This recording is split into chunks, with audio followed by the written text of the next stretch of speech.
Chapter 5. Soto sat across from me in the dark, and his horrible game continued. He folded his hands and braced his forehead upon them. I felt many minutes pass.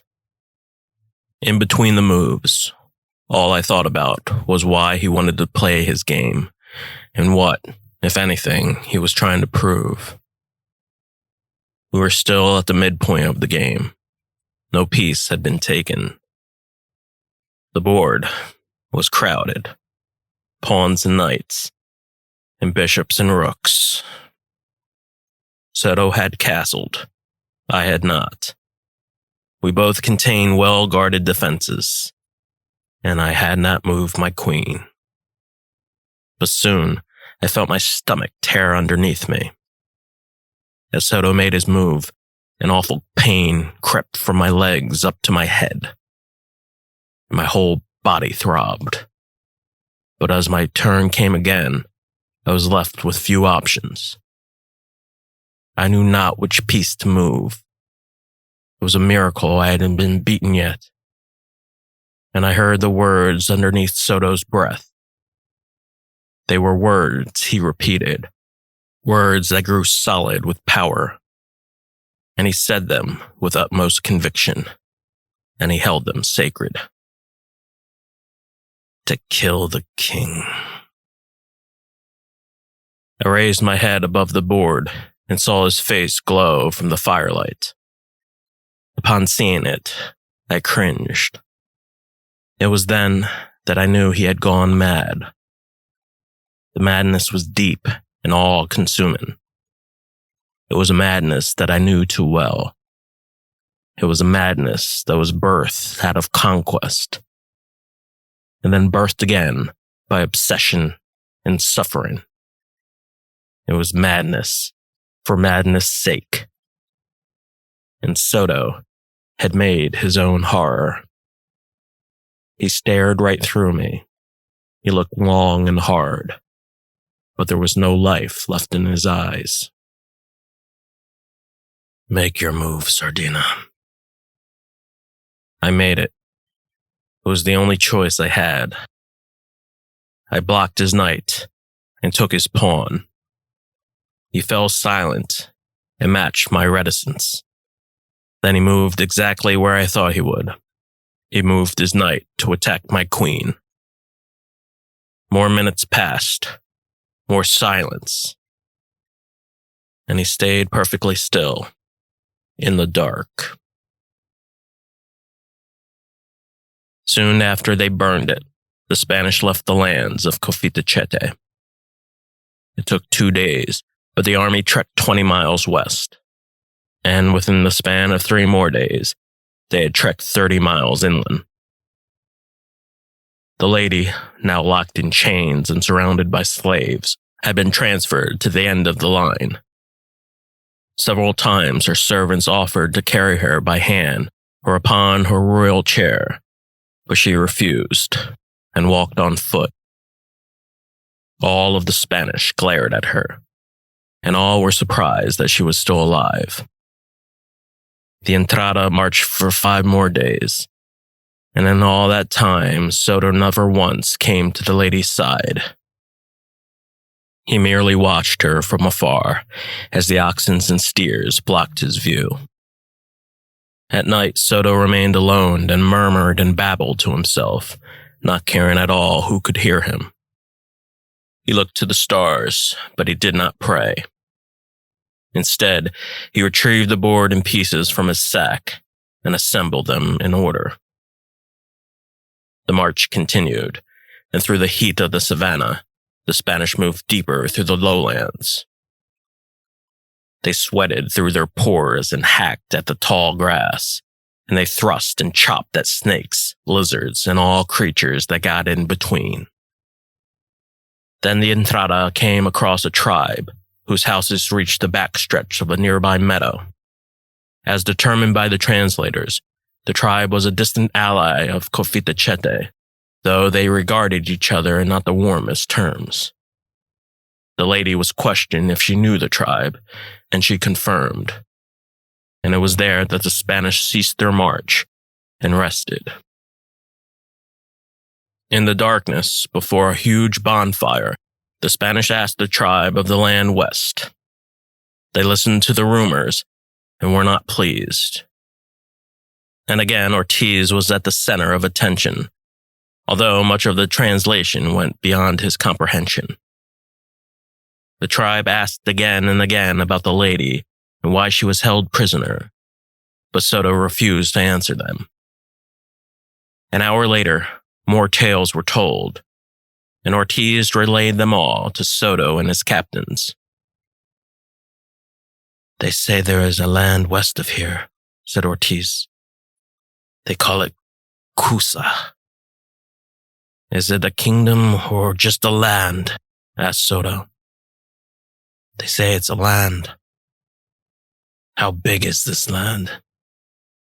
"They say it covers hundreds of miles." The tribe went on.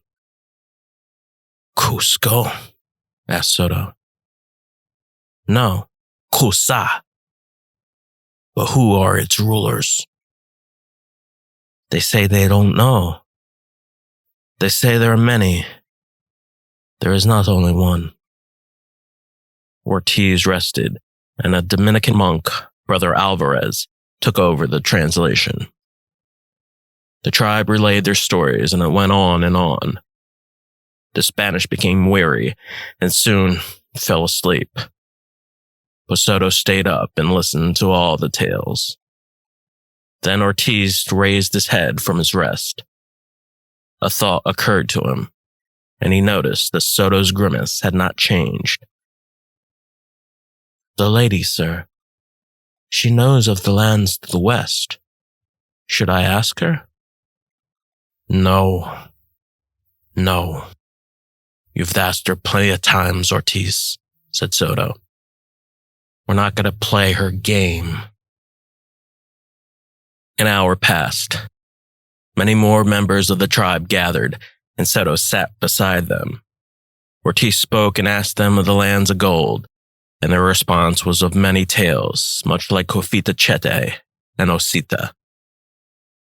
They repeated the land that was named Coosa, and beyond it was another land, a great land with rich soil. "There is a shaman of this land, a medicine man," said Ortiz.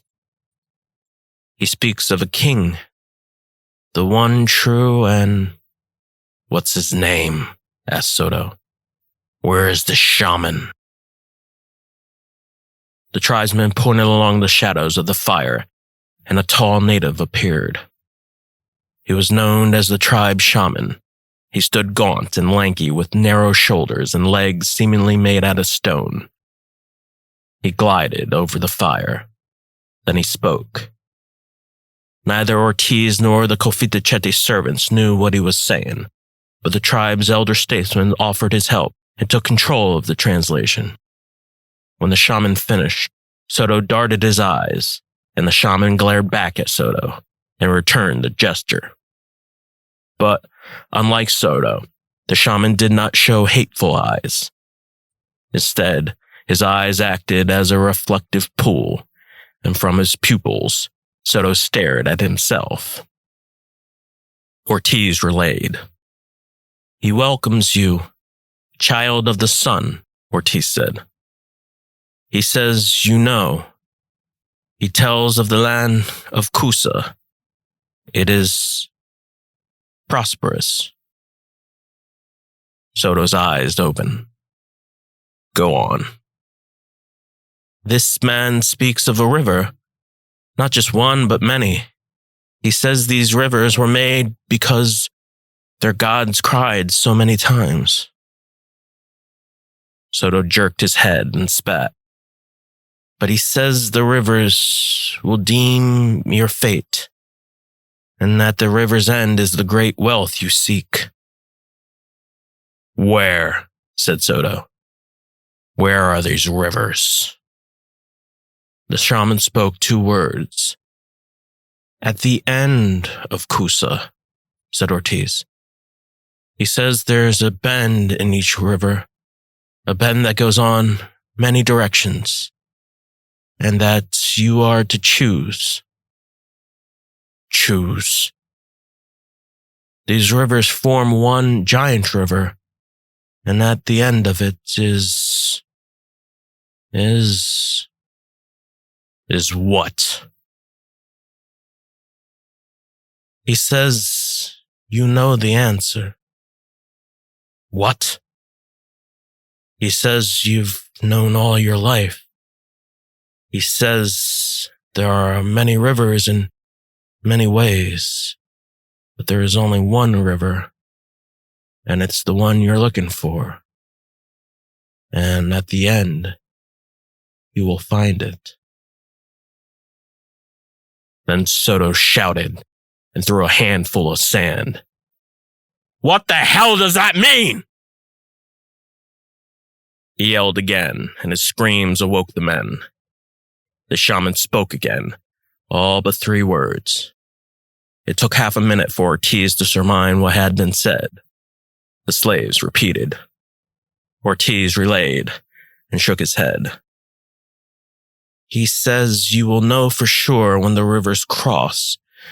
There is a clear bend, and which way you go will seal your fate.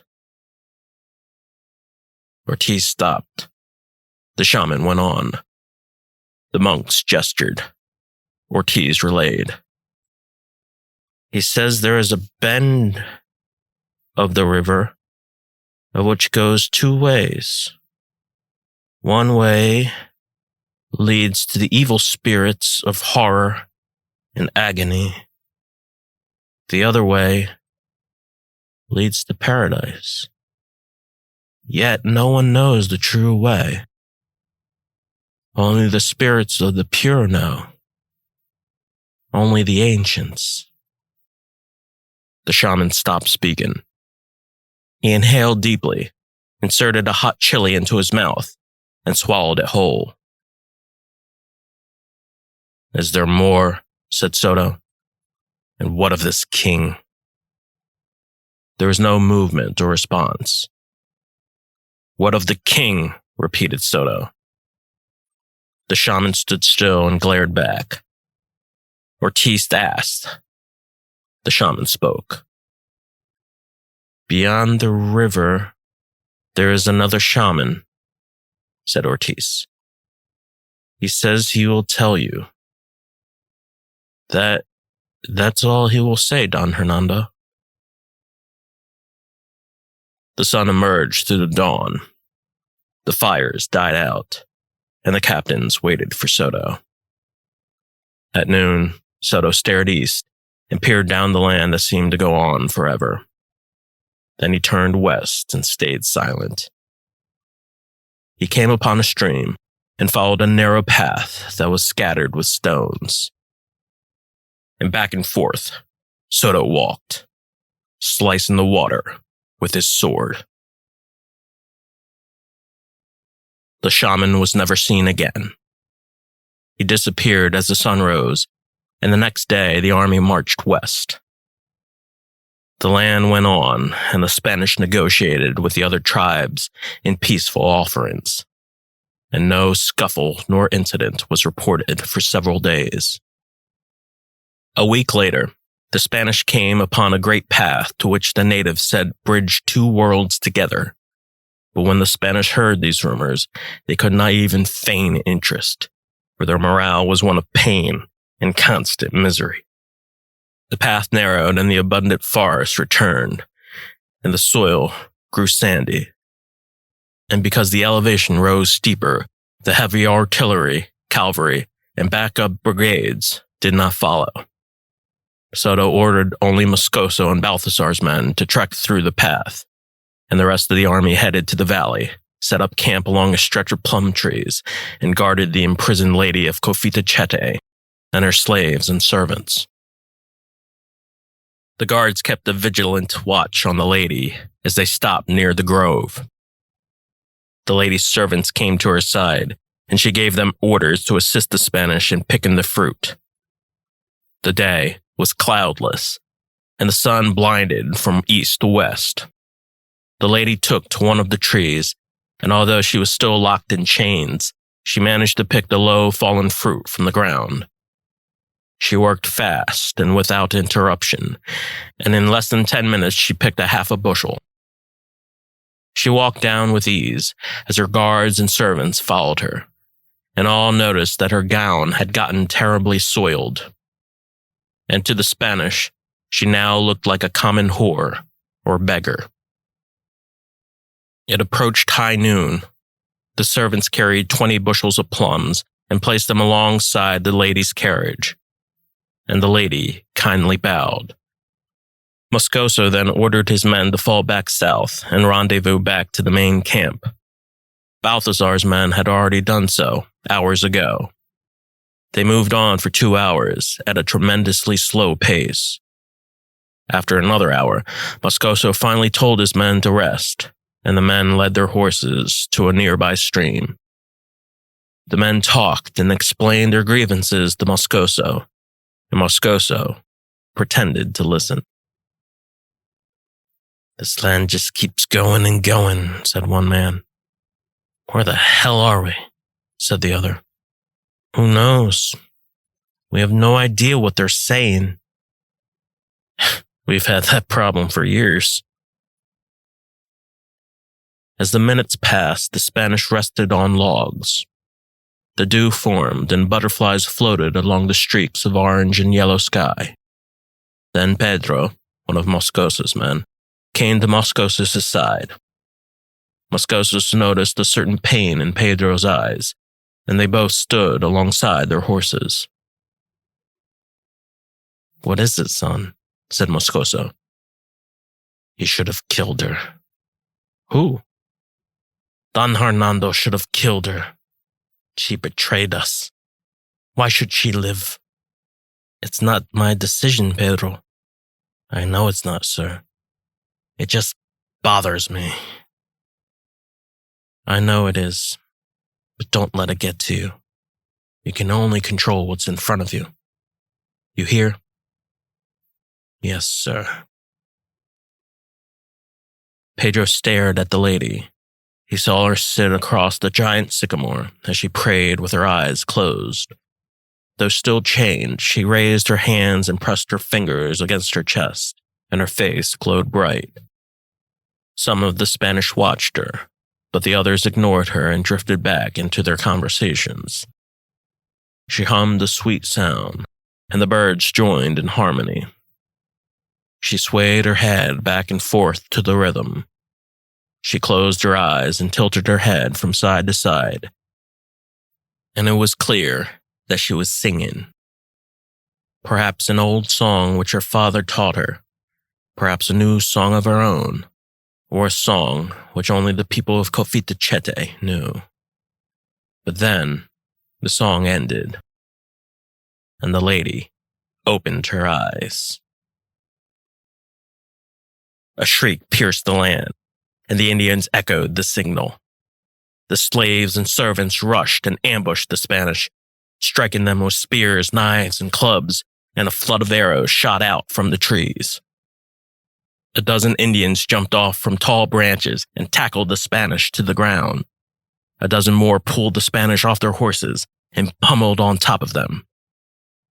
One slave took a Spaniard's helmet and smashed a soldier in the head with it repeatedly. The servants and slaves broke off their chains, freeing those who were shackled, and bloodied their wrists while doing so. The others stole as many Spanish swords as they could. But the Spanish quickly took the upper hand. They fired rounds with hand cannons and slashed away.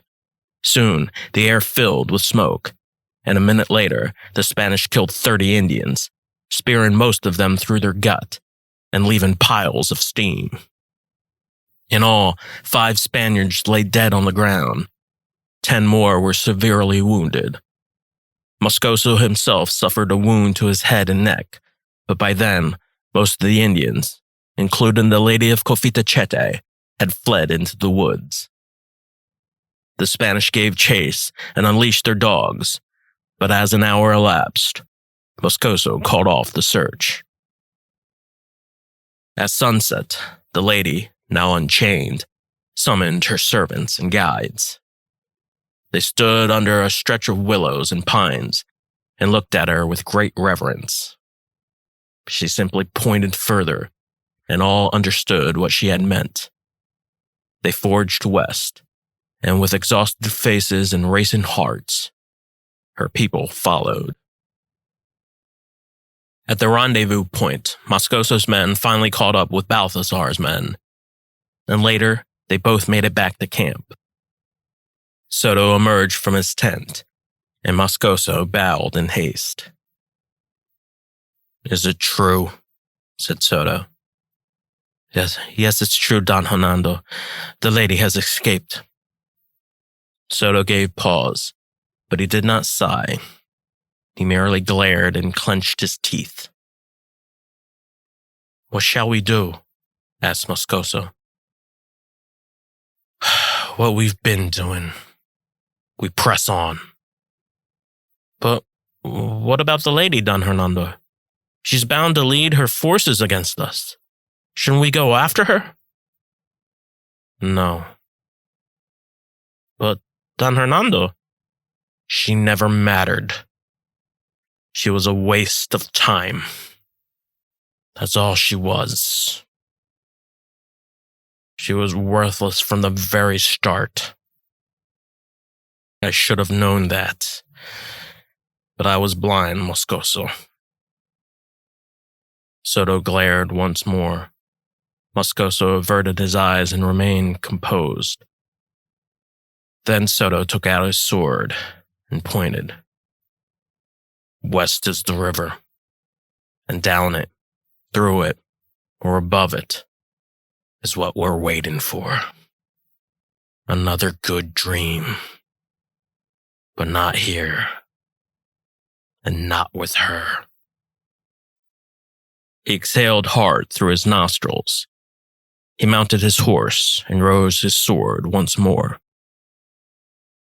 "I will not follow a whore towards Galilee. We cannot waste any more time. Our kingdom awaits!" Then Soto kicked his horse and trailed off into the night. Spring turned to summer. The Spanish marched west for 3 more weeks, and the cavalry followed south. They met halfway between a narrow stretch of land that dipped across the mountain, and the men looked at Soto from afar with solemn reverence. And as it was foretold, they came upon the land named Coosa. It was a land much larger than what the Spanish anticipated. It consisted of many villages, and Soto marched his way through each and every one. But Coosa had no gold of any kind. For several weeks, a certain repetition followed. The Spanish would ask for gold, the Caque of each village would deny that they had any, and Soto would take the Caque hostage and burn the village to the ground. In an exchange with one of the head chiefs, Ortiz discerned that there was a trail close by which led down many rivers. The last village, however, the Spanish did not burn. Instead, Soto gave the Caque refuge in exchange for his life. And in exchange for his life, the Caque gave the Spanish food and indefinite access of supplies. There was said to be a king beyond west and south, whose kingdom was at the head of the great river, but the Spanish took these rumors with no gravity. Instead, they focused on quenching their hunger. For 3 days, the Spanish rested and took all the food there was to be had, which were piles of bean plants and large oblong calabasas, a fruited squash that the Spanish fondly enjoyed. The army rested in the village for 3 more days. They were tired and restless souls. Soto knew they needed a rest, but he did so not out of compassion. Rather, it was out of sheer strategic purpose, because he knew there would be a time in the future where they would have no rest at all. Rangel, Alvas, and the other secretaries retrieved letters and offered them to Soto. But each and every letter Soto received, he sent to a flame. On the second day, Soto sent out scout parties to explore the territories. One went north, and the other went east. And on the third day, he ordered another scouting party to head west. When the rest ended, the march continued, and the land of Coosa continued as well. Throughout the month of July, the Spanish marched. They marched through endless pines, hills, and rocks, and the familiar trance returned. And again, the course of action spiraled back into rhythm. The army pillaged small villages, but they would come up with less and less. And again, Soto caught each caque of each village, chained their hands, and either killed them on the spot or leveraged them for very little. Then the army came across a set of Blue Ridge Mountains, and as Moscoso rode up to the head of the line, he found Soto and saluted. "Where to now, Don Hernando? To the mountain?" "No. We follow west. West is the river." Minutes later, Ortiz arrived. "Yes, Juan," said Soto. "I have new information from the chief we met today." "What does he say, Ortiz?" "He says there is a river south of here, and that many other rivers merge, just like the shaman said." And 2 days later, they reached it. They stood at its base. The river was wide and long, and it churned from north to south. Then Soto held a sword to the chief's throat. "He says there's another river. He says he'll show us." But for Hector, the days in Coosa felt worse. Many times he remained alone in thought. His thoughts drifted, and the more he resisted, the more they took over. He felt a pain that would never go away. He slept in the light rain and felt the drops of water brush off his skin. He thought about his home in Spain and his mother. He thought about all the debt he accrued to get him where he was now. He thought of how desolate and succumbed he was by fear. And he thought about the day he landed in La Florida and what a rich man he thought he would be. In the darkness, he tried to pray.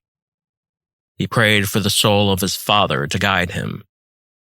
When he awoke, he came near a spotted land of tall grass. He saw Vicente a minute later, and he looked long and hard at his face. Vicente, his old friend, sometimes his only friend. He hadn't changed at all. The next day, Hector passed a new stretch of land of slopes and swamps. He passed many wigwams, and all of it reminded him of Napituca. Then he saw the rest of his men. Some were comrades, some were not. All had their stories.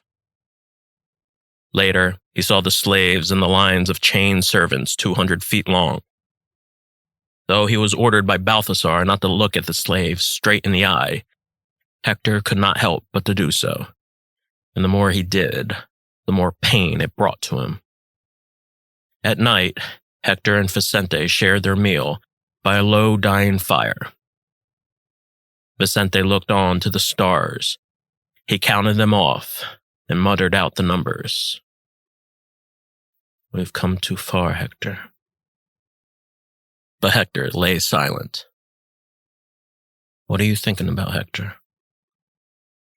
"I'm trying not to. I knew we had to go further.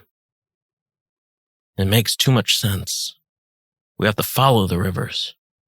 Every time anyone found gold, they followed a river. Cortez, Pizarro, now Soto. This land is much richer, though. It's probably beyond their mountains. Probably just beyond." He waited for Hector's response. Hector said nothing. Instead, he watched the slaves huddled together amongst the fire. What are you looking at, Hector? The slaves. They look like they're dead. Yes, they're slaves. No, they're not. They're more. Vicente turned, then spat. They're slaves, Hector. You give them too much thought. You shouldn't worry about worthless things, Hector. Nothing more was said. In the morning, Hector corralled about 50 slaves and brought them forward through a stretch of thick, hard mud. The harder the soldiers whipped them, the harder they sang. A shriek pierced the air. Then a voice cried. All knew that cry, and all knew it was an ambush. The Spanish looked to the trees. The ambush came from the opposite direction.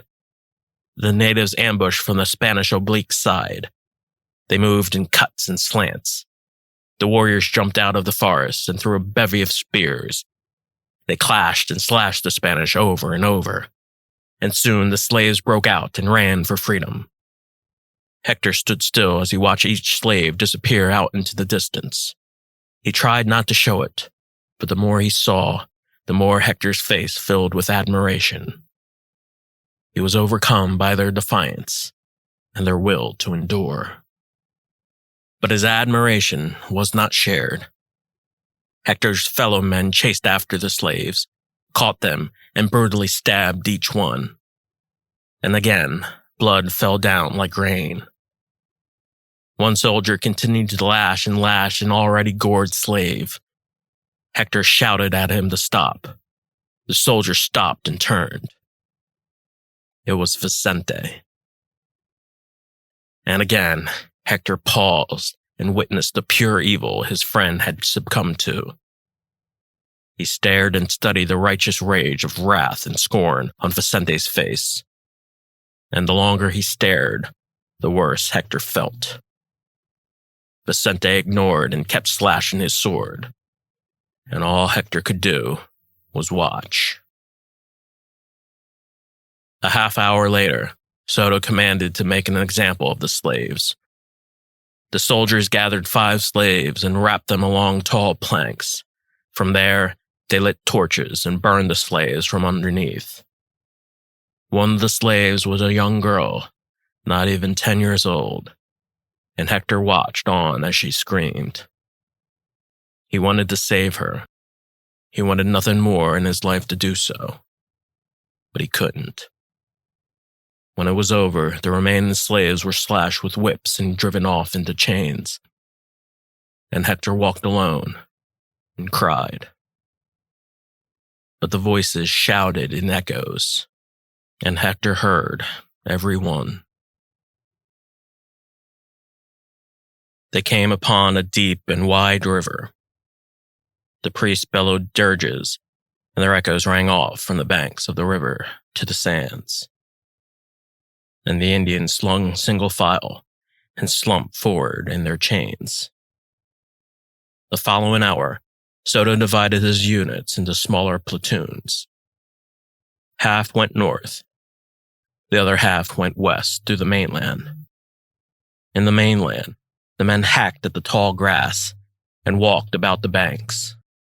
Later, the men split into teams of 2 and searched for any indication of gold. A storm seemed to brood right above them. The sky turned gray and looked as if it were on fire. And below, the sound of the Spaniards' boots slamming the surface matched its chord and harmonized with the thunder. Their faces still appeared desperate and distraught. Their eyes and mouths were open with frenzy. Their backs were beaten, and the heavy rain kept pouring. Through the mud, Vicente and Hector forged side by side as they slid back and forth from across the sloping plains of pines and rocks. They moved in the dark with their arms stretched, reaching for something they could not see. When they had enough, they rested underneath a tree. The rain trailed off for half an hour, and Vicente watched the river, while Hector fell asleep. The river slushed and rolled. Then a voice broke out. It was Balthazar. "You too. What did you find?" "Nothing." "Nothing?" "Not a thing, sir." "Stop staring," Balthazar said. He pointed west. "Go there. Find something and report back by nightfall." So they did. The heat returned upon the low country. Vicente led. Hector wearily followed. After an hour, Hector clutched his stomach. He ached and moaned. Then he knelt to the ground and vomited out his nose. But Vicente kept going. He took out his crossbow and pointed up to the trees. He studied the wind for several minutes. Then he fired a single shot. Leaves fell, but did not make a sound.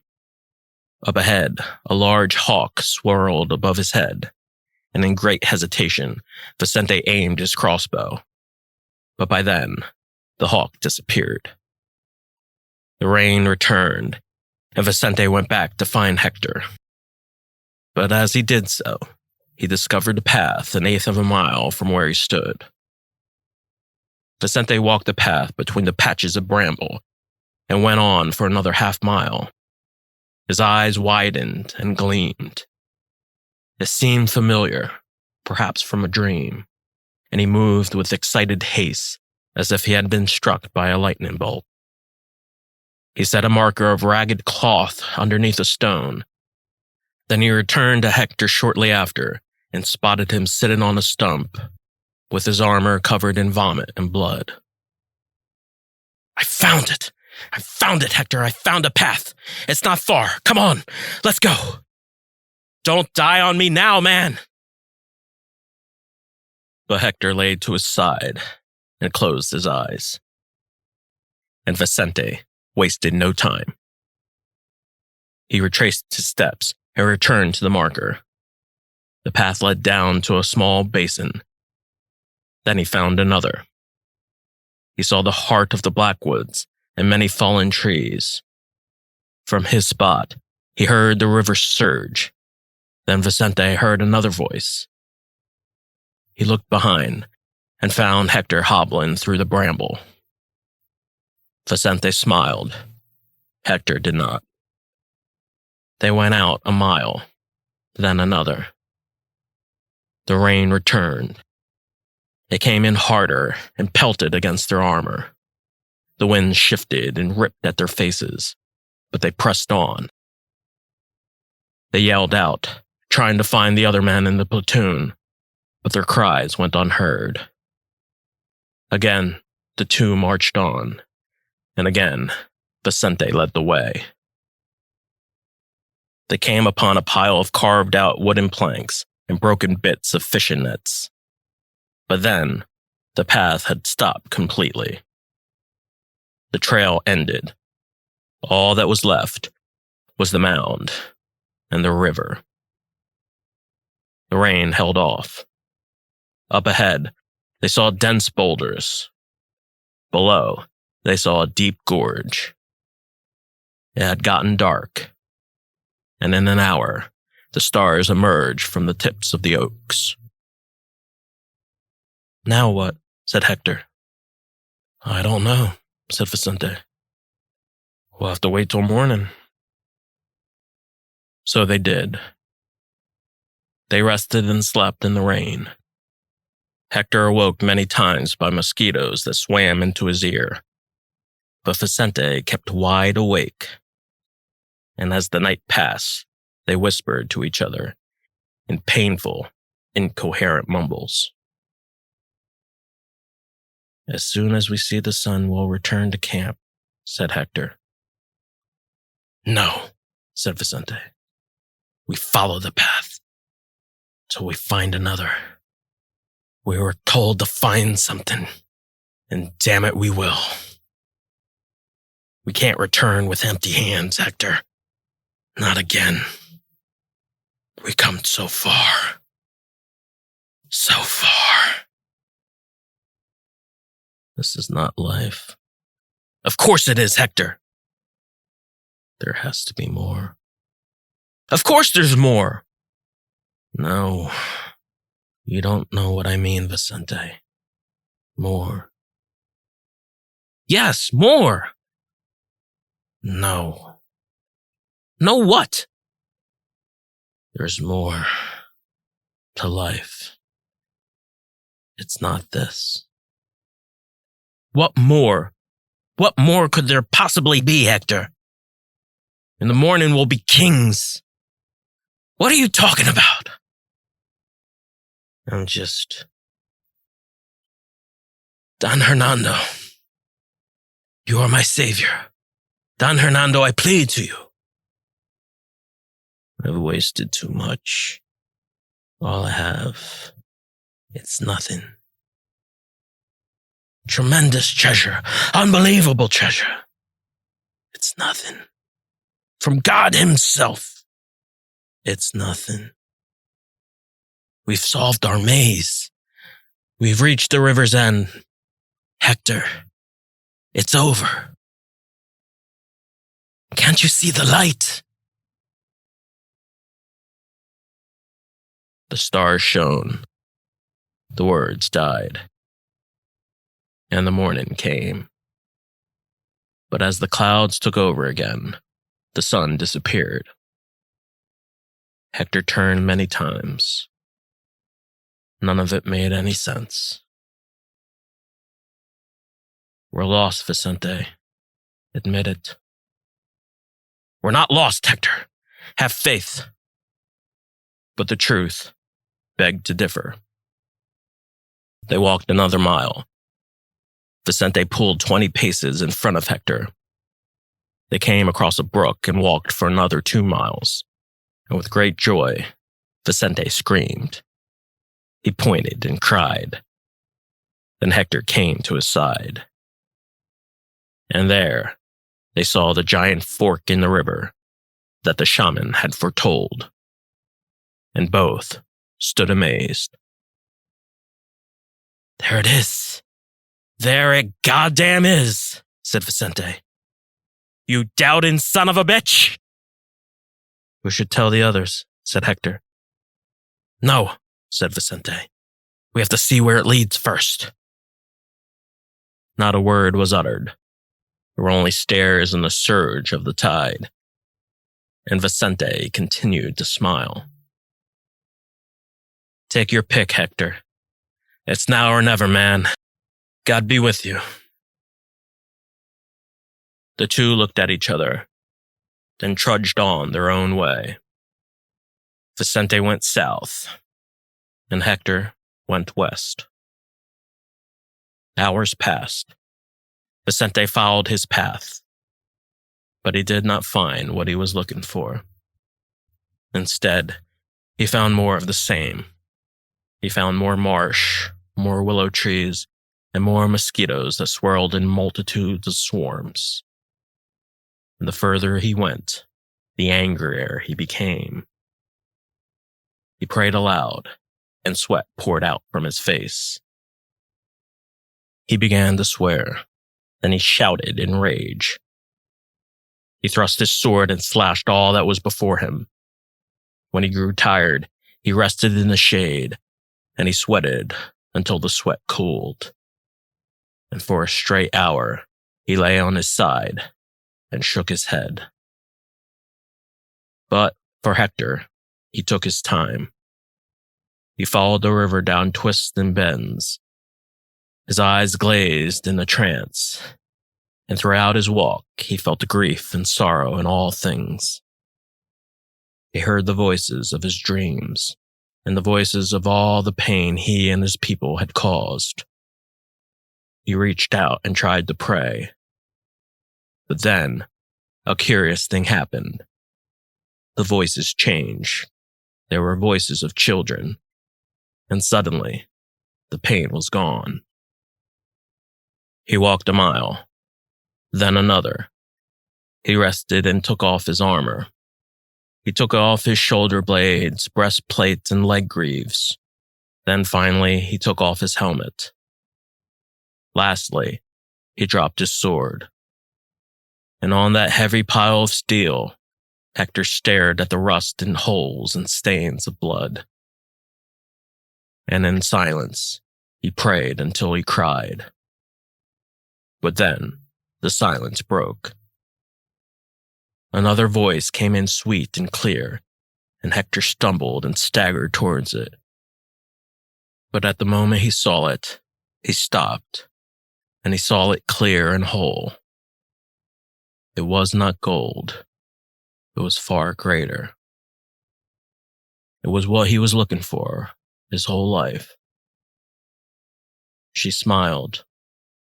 She said not a word.